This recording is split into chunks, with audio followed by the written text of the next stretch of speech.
masasabi ko lang, yung visible, maging visible yung mga, mga pulis. Lalo na sa gabi. Kasi sa gabi lagi ang krimen eh.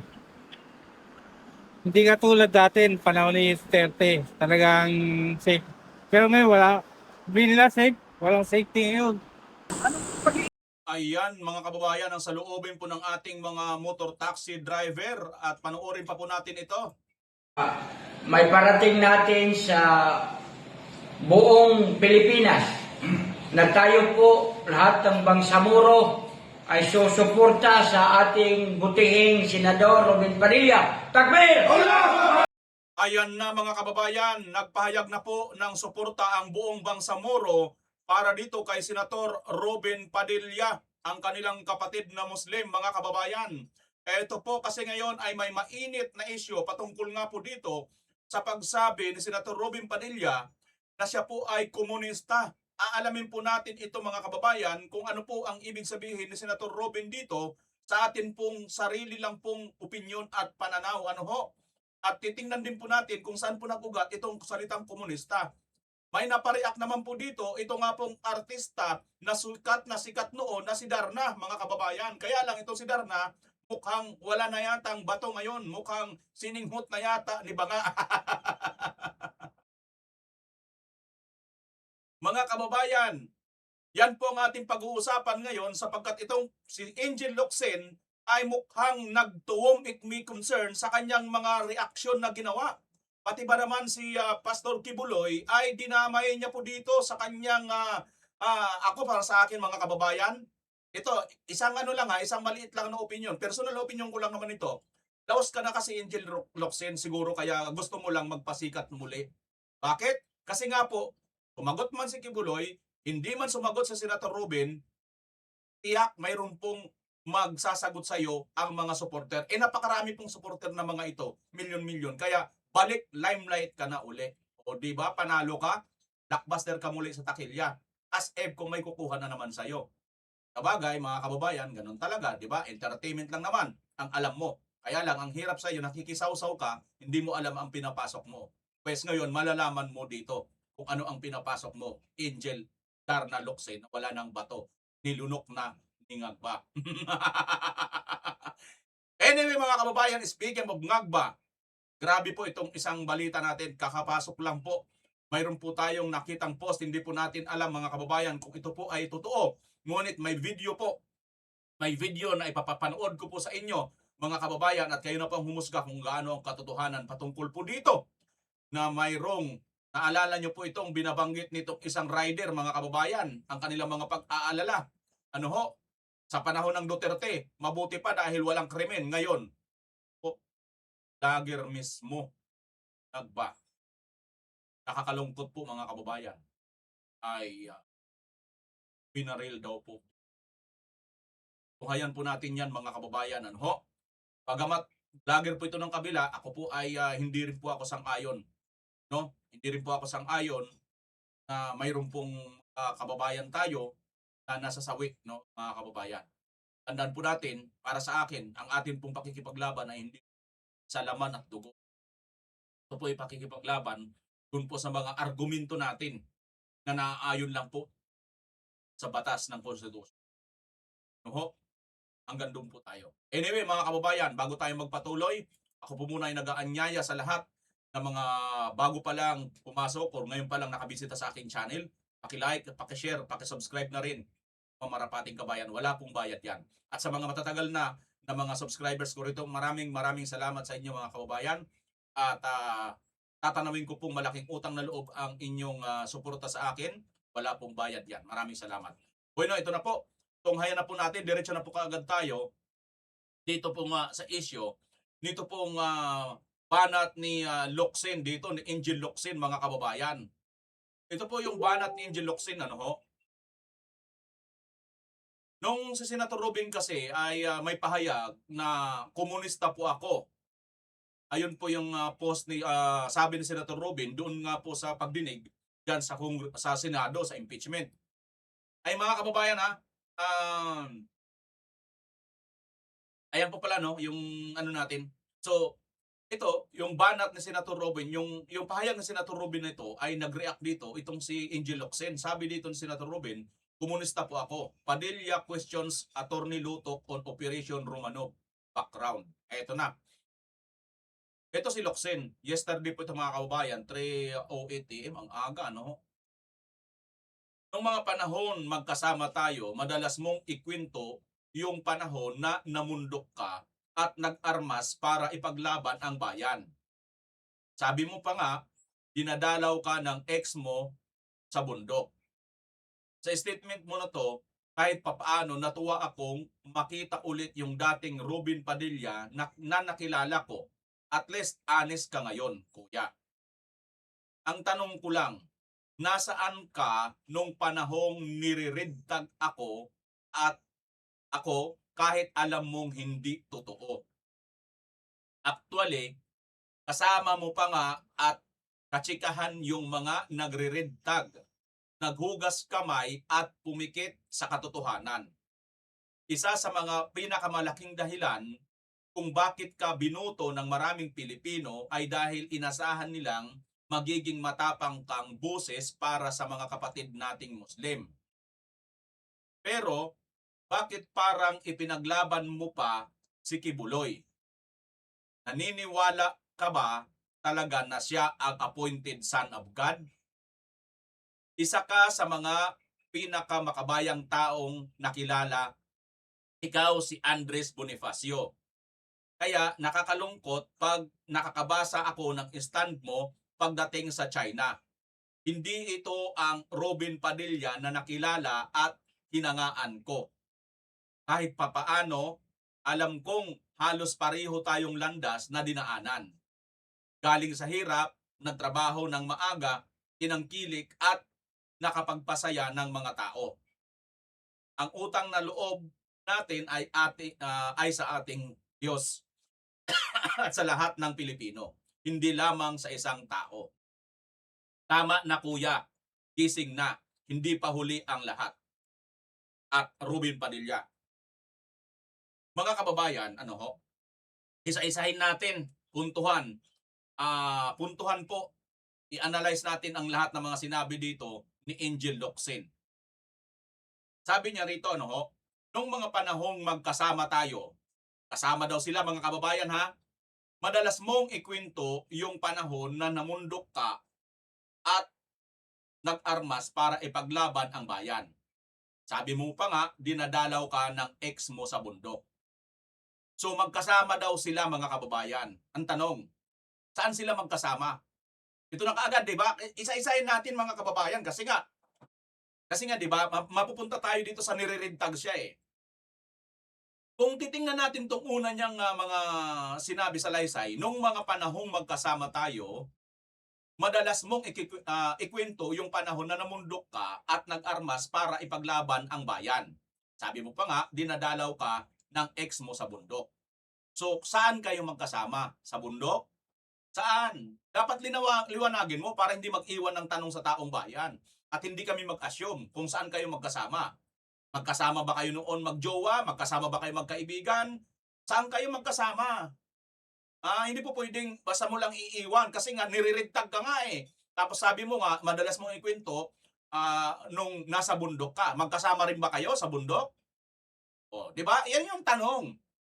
Sa statement na ito, kahit papaano natuwa akong makita ulit yung dating Robin Padilla na nakilala ko. At least honest ka ngayon, kuya. So, dito sa puntong ito, yung pinatotohanan mo, yung nauna mong sinabi na magkakasama kayo noon.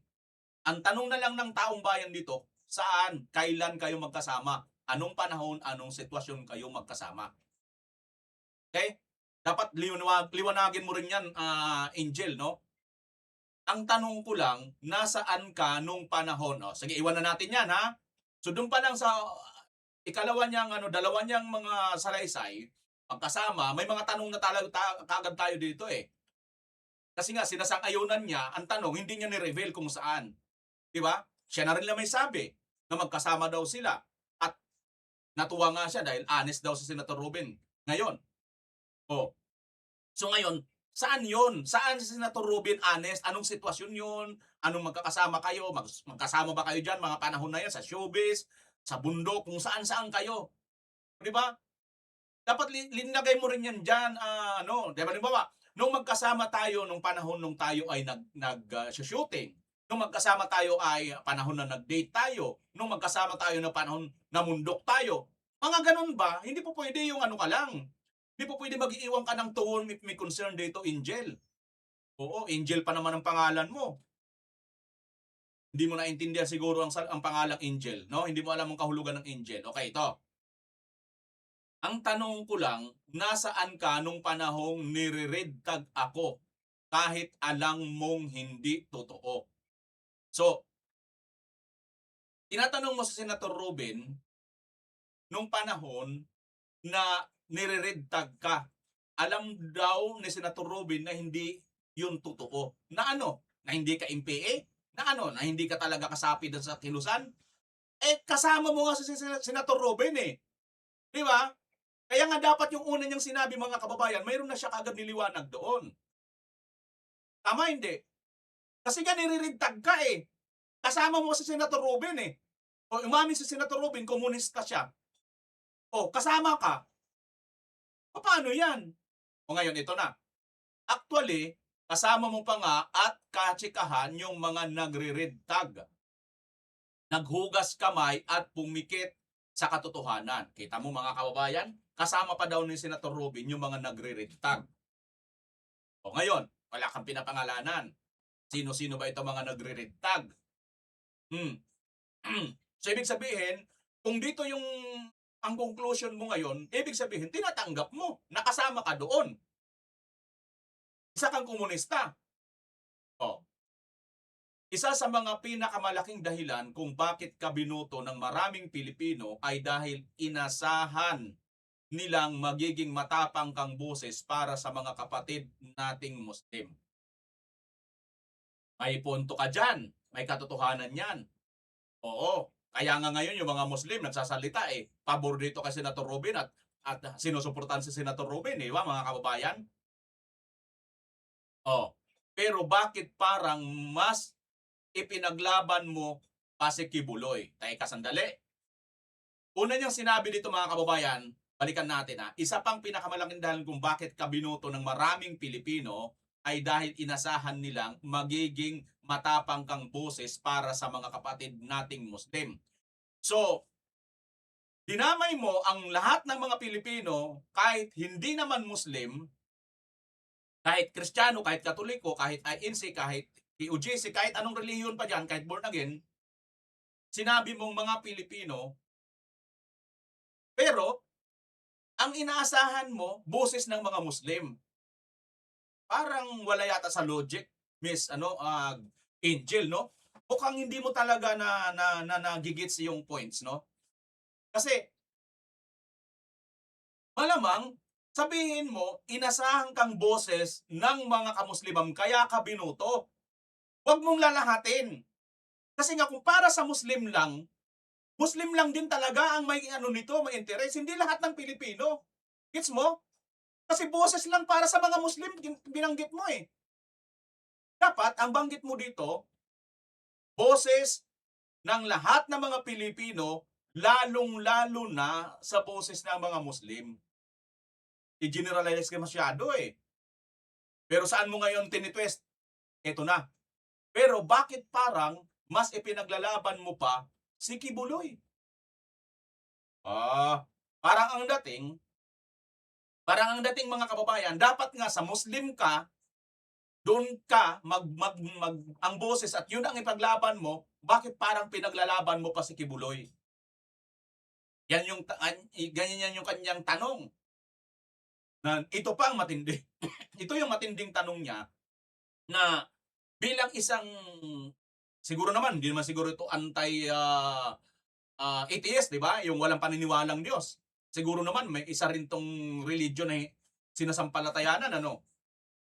Sabi niya, naniniwala ka ba na siya ang appointed son of God?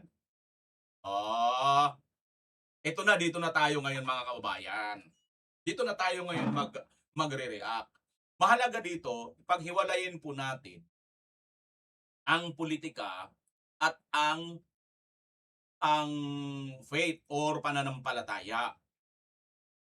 Tandaan po natin, mga kababayan, itong si Angel Locsin, di ko alam kung anong religion na Angel Locsin. Muslim man, may iba't iba tayong pananampalataya. INC, ang paniniwala nila, si Kristo ay tao. Ang QJC, or yung kay Kibuloy, hindi siguro, no? Ang Katolikot, si Kristo ay Diyos. At yung iba pang mga born again denominations, di ba? Tapos sa Muslim, si Allah ang kanilang Diyos. Si Kristo hindi Diyos, di ba? Mga kababayan, diba? Tama? So, magkaiba-iba pong paniniwala nito eh. Pero bakit pumapasok ka na mula dito sa politics, ito kasi politics to mga kababayan, pero bakit parang ipinaglalaban mo pa si Kibuloy? Ito yung politics. Kasi nga, yung stand ni Senator Robin, kumunga itong si Pastor Kibuloy, ay naka-align. At isa talagang, alam naman po natin, noong mga panahon no yun, walang naniwala kay Tatay Digong, kundi si Pastor Kibuloy lang at kanilang samahan lang. Di ba? So, given na po yan, na ang linyahan ni Kibuloy ay Duterte. Ikaw naman, Angel Locsin, parang kahapon ka lang ipinanganak. Alam mo naman, na si Senator Robin, sabi nga ni, si Senator Rubio ba ang naringgan natin? No? Kahit nga pigaan mo ako kahit pitin mo ako, tutulo ang dugo ko, Duterte. Di ba? Syempre naman, common sense ba? Alam mo, wala kang common sense, Angel, no? Wala kang ka-common sense. Maganda ka lang siguro, artista ka lang, pero wala kang ka-common sense. Natural lang na yung linyahan ni Senator Robin ay linyahan kay Kibuloy dahil nga si Kibuloy linya kay Duterte. Kita mo nga, ginipit. Diba? Yung kaso ni Pastor Kibuloy, na-dismiss na sa US. Na-dismiss na rin sa Davao, pero binuhay. Bakit? Kasi nga, political prosecution. Dahil nga po, dahil yun sa supporter siya ng Duterte. Yun lang naman yun eh. Ngayon, itong si Senator Robin, supporter din ng Duterte, magkakapareha sila. Kaya dapat, sabi mo nga, pero bakit parang mas ipinaglalaban mo pa si Kibuloy? Na para bagang ang gusto mong ibig sabihin, hindi pinaglalaban ni Robin itong mga kamusliman. Hindi nga ba? Mukhang mali ka dyan, tawag nito? Angel. Kasi di ba, ang dating kasi nito mga kababayan, parang walang boses si Senator Robin sa kamusliman, hindi pinaglalaban ng kamusliman. Kasi dito pero bakit parang ipinaglalaban mo pa si Kibuloy? Ito yung maliwanag na political aspect.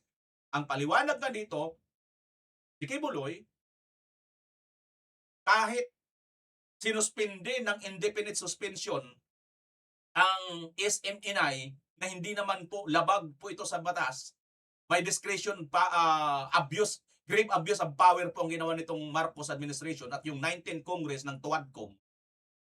Dahil kailangan po ng batas bago ka po magtanggal ng isang prangkisa dahil ang prangkisa ng SMNI ay nasa batas. Yan po yung totoo. Angel, baka hindi mo alam. Kasi ang alam mo lang kasi umarte. Nakikisaw-saw ka sa politika, wala ka namang alam. Di ba, mga kababayan?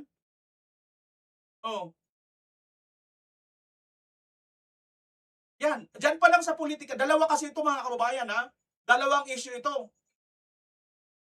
Sablay ka na nga dito sa political aspect Kasi, hindi mo ba alam, talagang kaalyado yan Parang ikaw,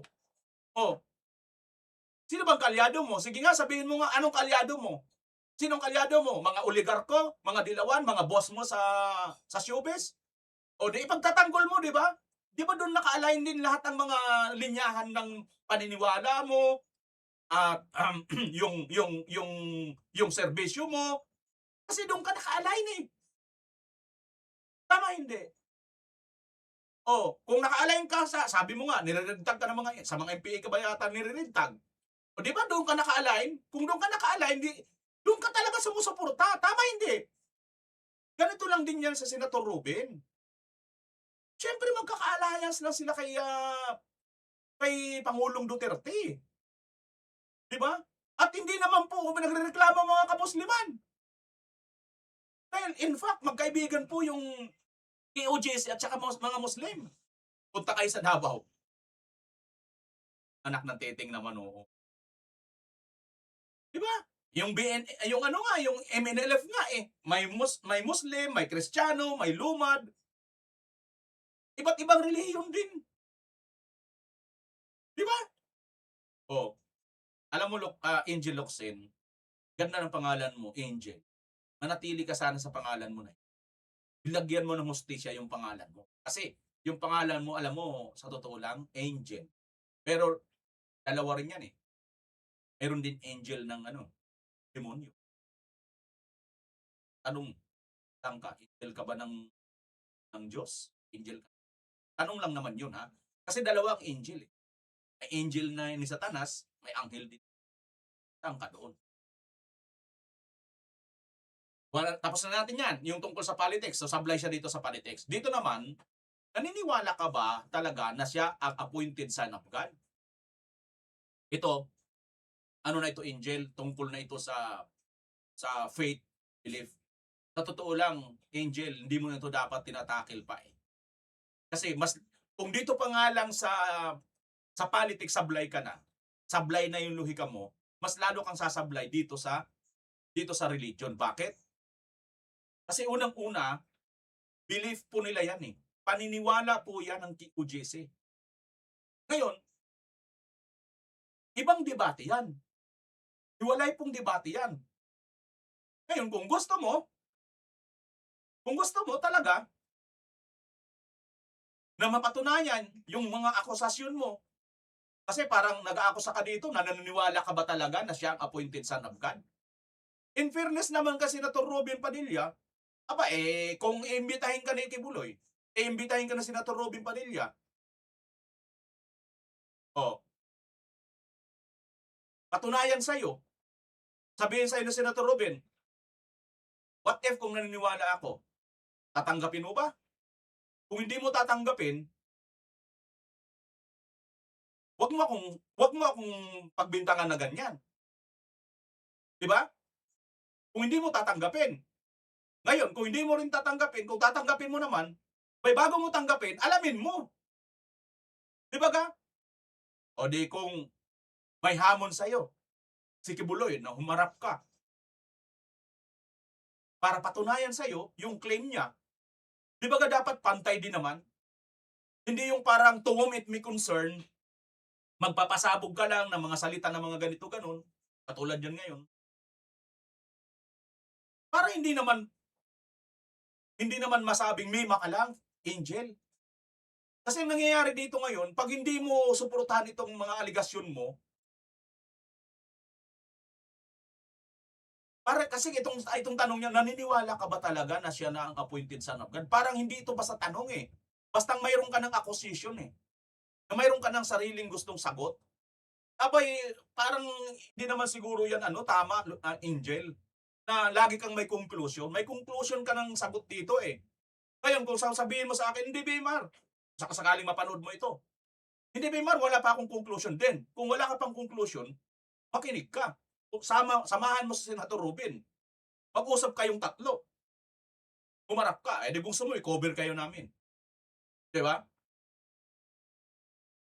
Diba? Bago ka magkaroon ng conclusion.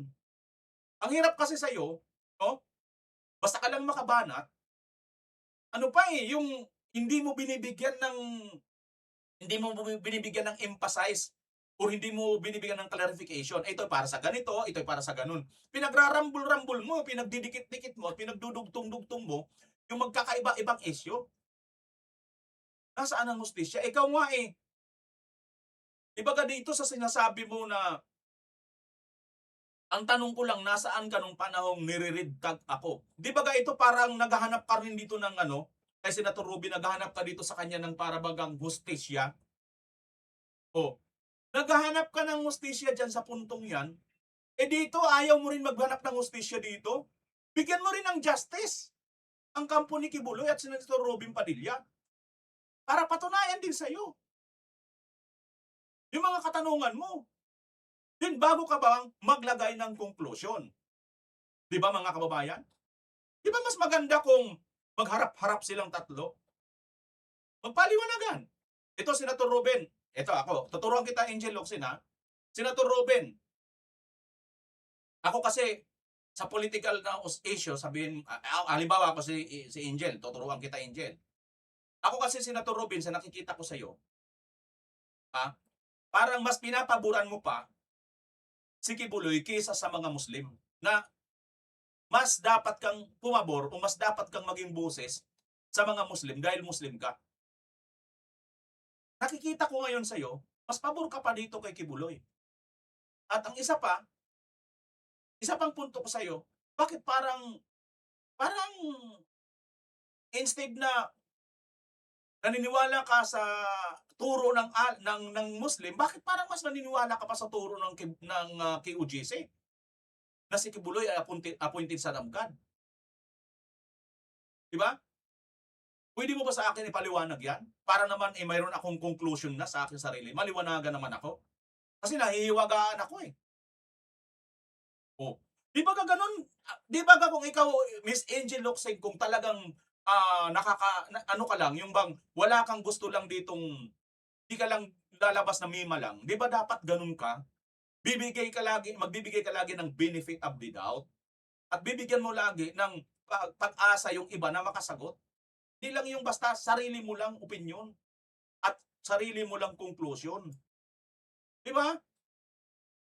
Ito pa sa baba. Isa ka sa pinakamakabayang taong nakilala. Ikaw si Andres Bonifacio, kaya nakakalungkot pag nakakabasa ako ng stand mo pagdating sa China. Eto na naman. Sa China, speaking of China mga kababayan, may post na sa Senator Robin Padilla tungkol sa China. Kinukundina niya na po yung China na yan mga kababayan. Hindi ito ang Robin Padilla na nakilala at hinangaan ko. Hindi talaga yan kasi nga yung hinangaan mo, artista lang yun. Di ba? Kahit paano alam kong halos pareho tayong landas na dinaanan. Parehas kayo talaga artista. Parehas kayo nakilala dahil pagiging artista. Galing sa hirap. Galing din kayo sa... kaya sa nagtrabaho ng maaga. Tinangkilik pagiging artista. At nagpasaya ng mga tao. Sumaya mga tao sa pagiging artista nyo. Ang utang na loob natin ay sa ating Diyos at sa lahat ng Pilipino. Hindi lamang sa isang tao. Correct. Tama yan. Kaya lang, may mali ka dito. Tama na kuya, gising na, hindi pa huli ang lahat. Gising na si Senator Robin Padilla, sa akin tingin lang. No? Kasi dati barumbado ito, bad boy nga ang turing sa kanya. Bad boy nga ng pelikulang Pilipino. Bagong diba? Mga kababayan. So, mali ka dyan. Gising na si Senator Robin. Dito naman sa sinasabi mong tama ka dito sa punto na ang utang na loob natin ay sa ating Diyos. Tama yun, sa ating Diyos. Pero mali ka rin. Hindi lamang sa isang tao. Hindi lang naman talaga sa isang tao. Una sa lahat, sa Diyos po talaga tayong lahat mayroong utang na loob. At dapat lagi tayo doon sa Kanya. Kaya lang Angel, may mali ka dito sa pagsasabi mo. Ang utang na loob natin ay sa ating Diyos. Napansin nyo ba mga kababayan? Napansin nyo ba kung bakit ko sinabing tama at mali dito si Angel Locsin? Ang utang na loob natin ay sa ating Diyos. Tama, mali si Angel Locsin dito. Sige nga, isipin nyo nga konti mga kababayan, ilang seconds lang. Tapos saka kayo mag-comment bago ko sabihin yung punto ko bakit mali at tama si Angel Locsin. Ano na kayo? Ito yon. Ang utang na loob natin ay sa ating Diyos. Tama yan. At sa lahat ng mga Pilipino, hindi lamang sa isang tao. Tama yan. Ang mali, ito po yun. Yung salitang Diyos, capital letter dapat yung D. D. Diba? Diyos. Dahil pagka linagay mo lang itong maliit, is tantamount to say na Diyos-Diyosan lang. Hindi po yan ang tunay na Diyos. Dapat, kamukha nito, ito, appointed son of God. Ayun, letter G. Capital letter yung G. Agad. Ganon din dapat dito. Diyos, yun yung tama. Diyos, yung letter D ay capital letter. Kaya, Angel Locsin, mukhang okay na sana, kaya lang, lumalabas, naging mema ka lang. Hindi mo naintindihan ang sariling post. Angel Locsin. Sayang. Alam mo, sa pangalan mo mayroon ka dito hindi naintindihan. Angel Locsin. Angel. Pero wag muna natin yung pag-usapan. Saka na lang pagka humirit pa ito sa inyo. Malay mo, mapansin tayo, di ba?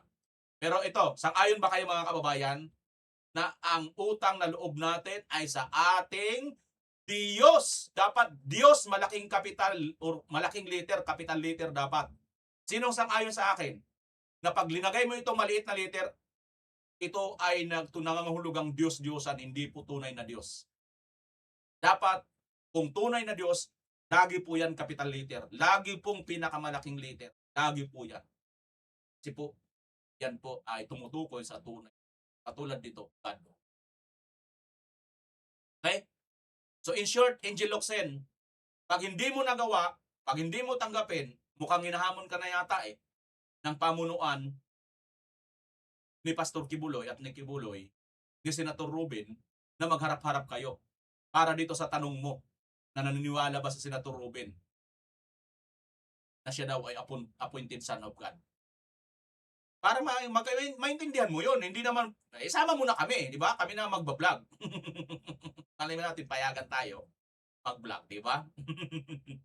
Ako na, hindi mo tayo payagan mag-vlog, mag-ano lang na tayo, mag-witness na lang.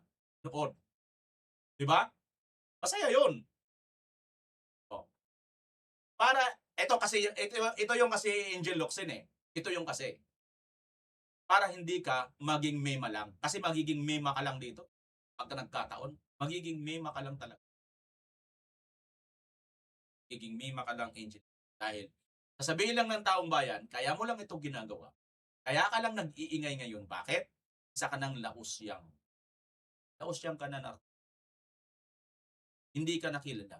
Wala ka ng pelikula, wala ka ng TV series yata. Wala na yata. Meron pa ba mga kababayan? So, lausyang ka na. So, para ngayon, bumalik yung limelights mo, pag-artista mo, kailangan mo ngayon gumawa ng gimmick. Ano to yung gimmick? Ito yun. Mag-criticize ka kunwari. Bakit to sinabing kunwari? Kasi bakit Angel Locsin? Sa dinami-dami ng issue ngayon tungkol sa flood control, bakit hindi ka malang? Ito pa talagang napansin mong salitang komunista. Yun lang talaga. Tanong ko sa'yo, Angel. Pag nagtagumpay ka dyan sa pinaglalaban mo nitong komunista na ito, may babalik ba yung perang ninakaw sa flood control ng taong bayan, Angel Locsin? May babalik ba? Pakisagot ako kung narinig mo ako, kung napapanood mo to. Abay, kung hindi naman pala, abay, lintik na yan. Isa lang itong gimmick mo. At ganyan na ganyan, magaling ang mga artista. Pag mga laos siyang na, umahanap ng gimmick. Minsan nga, iba sasabihin, nabuntis si ganito, nabuntis si ganon, naganito si ganon, di ba? Uso yan, mga kababayan sa showbiz. Ang masaklap dito, Angel Locsin, kasi nga, ginagawa mo itong lahat ng ito. Ito kung ito lang talaga ang target mo, Angel. Kasi kung hindi itong target mo, dapat lahat ng issue, sausawan mo, bugok. Di ba? Kasi kung hindi ka sasawsaw sa iba't ibang mga issue, wala yan. Wala yan, Angel. Naku naman, Wala, hindi ikaw obra pagka dito ka lang nakapokus, Angel. Walang mangyayari sa iyo. 'Di ba? Dapat sausawan mo.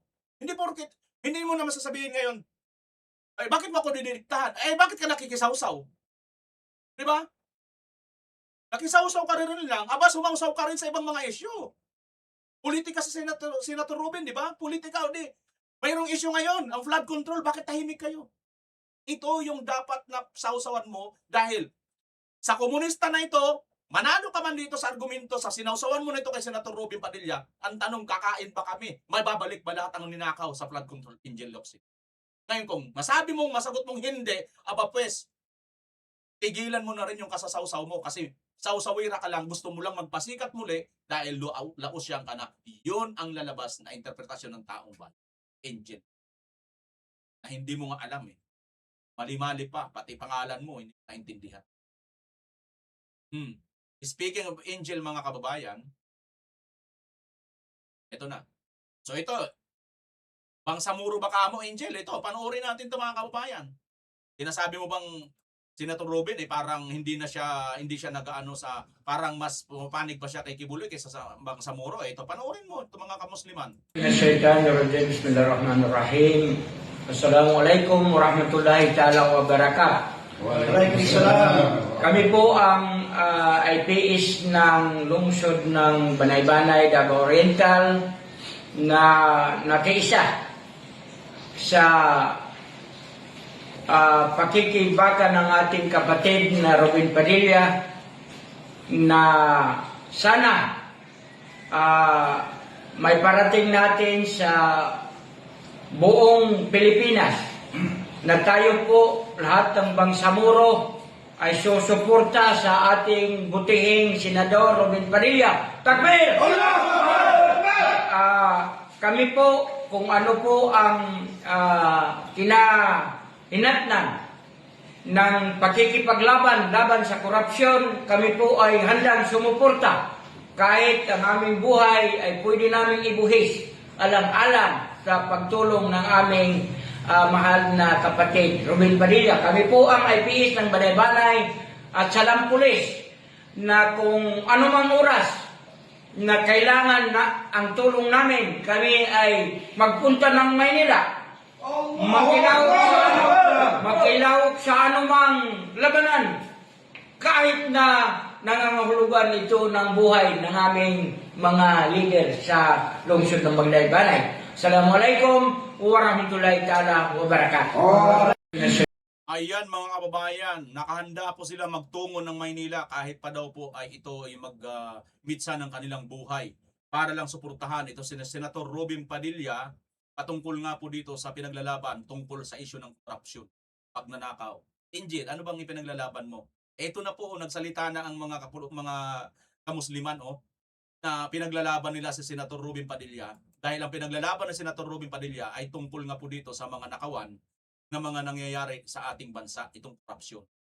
Ikaw, Angel, tapos ngayon, sino ka para magbintang? Sasabihin mo ngayon na mukhang mas kinakampihan pa ni Senator Robin, si Kibuloy, kaysa sa mga Muslim. Di ba ganun, mga kababayan, lumalabas? Ha? Ayan mga kababayan. Ito, MNLF po. Always protect Senator Robin Padilla. Ayan MNLF ito, mga kababayan. At nagsalita na nga mga leader-leader ng Bangsamoro. Handa silang pumunta dito sa Metro Manila. At kung yan man ang magiging katumbas ng kanilang sakripisyo, mga kababayan, ay nakahanda po sila magbuwis ng kanilang buhay. Tanyo yan? Ano na, Angel? Ikaw ba? Saan ka ba gusto magbuwis ng buhay? Para saan? Para kanino ka lumalaban? At yung communist pala, mga kababayan, no war. Ito yun Hindi naman po talaga yan masamang masamang tunay na kahulugan Isa po yan political na paniniwala, mga kababayan, ideolohiya. Na ito po ay isa rin yung pakikipaglaban pero hindi po, wala pong armas. Yan po yung komunista, no? Oo. Dinerts ko po yan, mga kababayan. Ito nga yun, no? Mga kapatid, hindi lang po panahon ang mainit, kundi pati ang usapin ng komunismo. Sabi kasi ni Senator Robin Padilla, isa siyang komunista at napareact dyan ng aktres na si Angel Locsin. Anyway, ano nga ba ang komunismo? Ideolohiya ba o sistema? Ang sagot, pareho. Isa po itong political at economic ideology na ang layunin ay bumuo ng isang classless society. Isang lipunang walang mayaman, walang mahirap at ang mahalagang industriya at yaman ay pag-aari ng estado o ng taong bayan. Nagsimula ang ideyang ito noong 1848 nang ilathala nina Karl Marx at Friedrich Engels ang The Communist Manifesto. Pagkaraan ng ilang dekada, iba't ibang lider ang nagbigay rito ng sariling interpretasyon.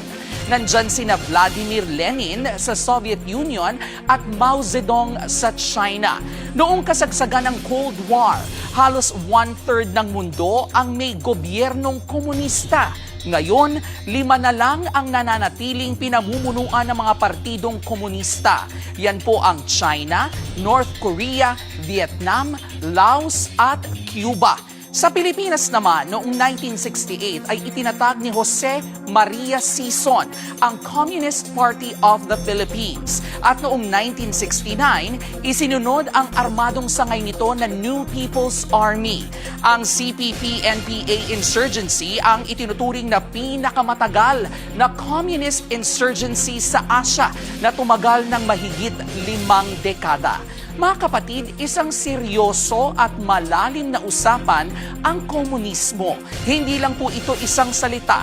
Isa itong ideyang humubog sa kasaysayan ng mundo at hanggang ngayon ay pinagtatalunan pa. Yan po ang ating K-alaman. K-OK. Mga kapatid, noong 1969, isinunod ang armadong sangay nito na New People's Army. Ayan, mga kababayan. Sa aking pagkakaintindi, yung CPP o Communist Party o komunista ay hindi po ito masama sa isang direksyong pananaw. Naging masama po ito nung nagkaroon po ng yung New People's Army. Armado. May armas po sila. At itong armado na ito yung lumaban mismo sa ating gobyerno. Kaya naging masama. Pero yung komunista mismo hindi kasi nga po sila walang armas. Gets nyo? Kaya sinabi ni Senator Robin, komunista po ako, walang armas yun. At sakop siya ng gobyerno natin. Gets nyo mga kababayan?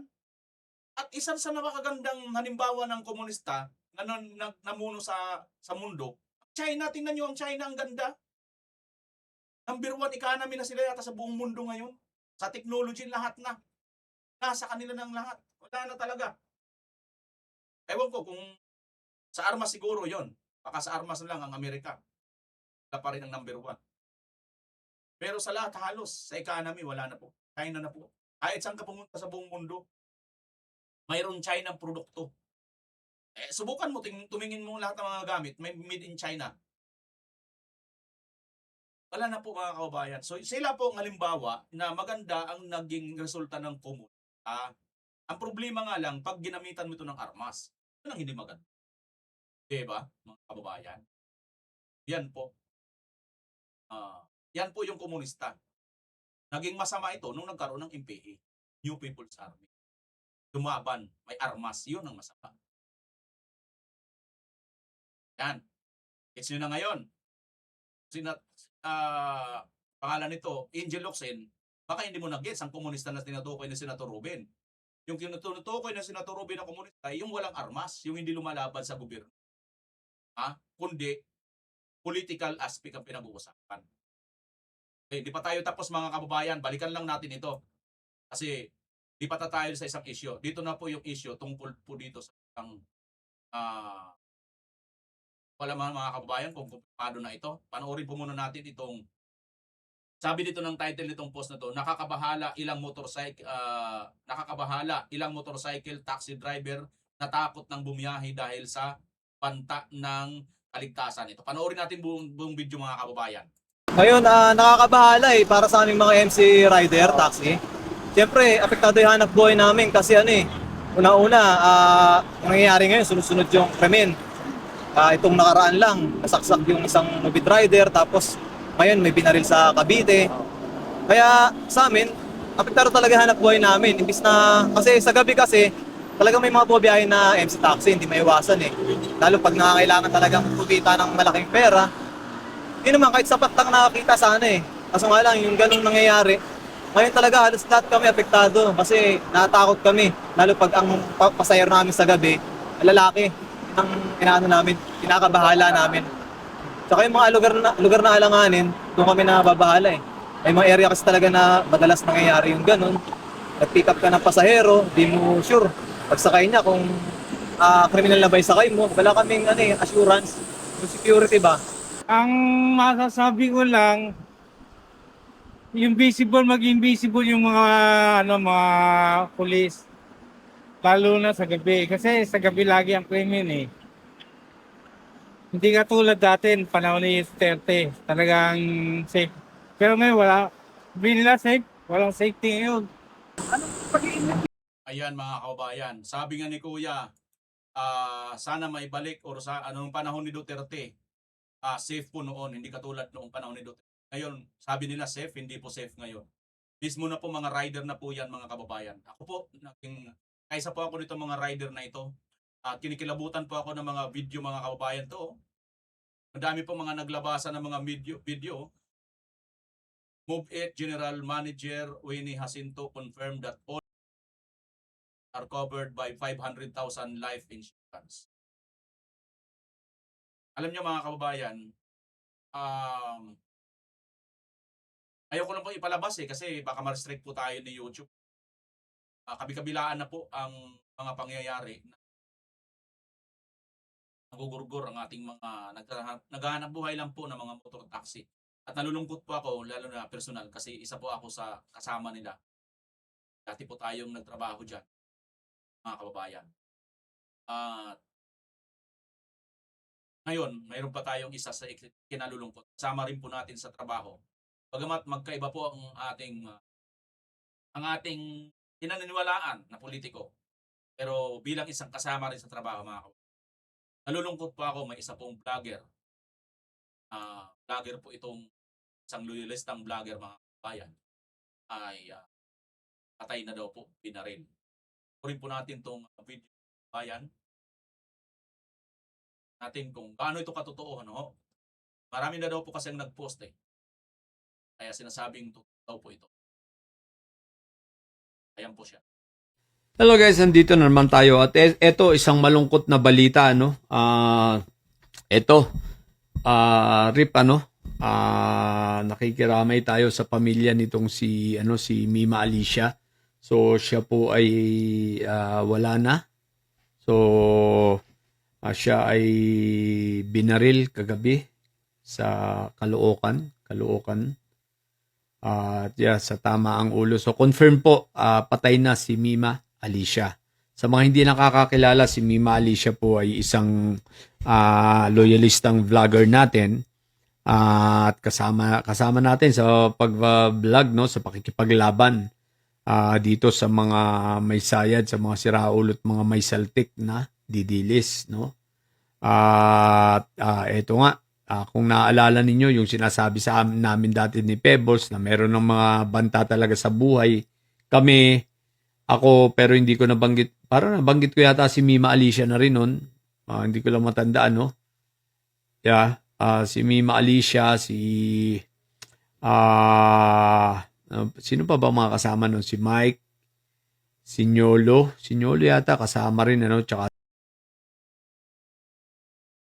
eto na nga, so tinutotohanan na nila, no? So yung binanggit natin na binabanta na ang mga buhay. So dahil hindi na nila kaya, wala na talaga silang magagawa. So gusto nilang patahimikin tayong mga vloggers, no? So mag-iingat kayo dyan sa Pilipinas. Ako bilang nandirito sa ibang bansa, hindi pa rin talaga ako titigil, no? Ipaglalaban ko sapagkat hindi ako titigil at hindi ako natatakot dyan dahil unang-una kailangan tayo ng Pilipinas, kailangan nating ituwid ang mga pagkakamaling ito, itong mga impunity na ito, itong karahasan na ito, itong EJK na pinaggagawa nila. So hindi tayo papayag. So ngayon, wala pang police report, so malalaman ngayon sa investigation, no? Pero tingin ko mas lamang dito ang politika sapagkat may banta na talaga siya. May banta na sa kanyang mga buhay, may death threat na, pero siyempre si Mima Alicia matapang din ito na ipinaglalaban ang katotohanan at syempre pinaglalaban ang ating Pangulo. So, DILG, Secretary Remulla, baka naman ito tingnan yung mabuti, silipin, galugarin, suyudin, sapagkat ito ay mga panghaharas. Ako po bilang meron ako mga personal din na kinaharap na mga panghaharas sa akin, so ito talagang kita nyo. Pangalawa na ito, ang una ay si amigo ng bayan. So pangalawa, itong si Mima Alicia. Bata pa naman ito, no? Babae, bata. Ganyang kawalang hiya ang mga didilis, no? Natin ay pagpatuloy na mga kababayan. So yan lang naman kailangan natin na sila mismo, itong vlogger na ito, vlogger ito ng Canada. Ano na natin to? Isa rin to sa mga nanira kay nakakalungkot lang. Ako nalulungkot ako una sa lahat. Taong ito. Kahit hindi po natin ito kasama ang isang nakikiramay po tayo. Natin gusto kahit sino man ang kapitin na ganito. Kahit kalaban pa po. Ako personal ko lang naman po ito. Hindi ko naman kayo ang isang Kristiyano kasi mga kababayan, ako po ay naniniwala na hindi po ito yung solusyon para makamit po natin yung ating ipinaglalaban ng isang Kristiyano. So sa akin lang naman yun, personal ko lang naman ito. Pananaw. Pito ko rin yun sa inyo kahit na wala na ito or baril na masama ang inyong para sa akin kasi bilang isa sa Kristiyano tao ay tumpa na yung kaaway mo yun lang sa akin yun. Sa akin lang yun. Liliwanag ko lang. Reakan ko lang itong sinasabi nito. Kita nyo, ganito sila siguro may pinag-aralan naman ito na sa ibang estado. Ganito sila kadalahira, wala mudo magsalita. Hindi nila iniisip, nagkukomentaryo sila. Napaka-nonsense. Hindi pa nga, di ba narinig natin, wala pang investigasyon. Hindi pa niya talaga nakuha lahat ng mga. Pero may conclusion na kaagad. Pinatutunog niya na kaagad, mga DDS. Diba? Ang pangit mga kababayan. Yun lang, doon ako mas lalong nalulungkot. Kasi, masaklap na katotohanan. Ito po kasing babae ito meron itong isang video. May away itong personal. Diba? Hindi ko na lang pinalabas dito yun. Hindi ko na lang sinare sa inyo yun. Nawala, nawaglit lang talaga yun sa ko noon. Talagang nag-iiyak ito, mahagulo ito sa iyak noon. Anong punto ko dito? Ang punto ko, ito, nagbibigay ka agad ng conclusion na wala pang lumalabas na investigation. Dapat sana, hindi mo na siya magbigay ng mga conclusion o parang palipad hangin na pagbibitang na may diba? Yung kalaban nila. Ganun. Kasi may personal na buhay ito At may lumabas na video na doon sa kanyang naging jowa Diba? Sa personal niya basta humagulo nito sa iyak noon Ayan mga kababayan. Ang punto ko lang dito, ang aral lang dito. Kahit anuman ang ating sinusuportahan, anuman ang ating linyahan, pa-Angel Locsin man, sino man ang tertiko man, wag po sana tayong gagawa mga aksyon. Una, labag sa bata. Labag din.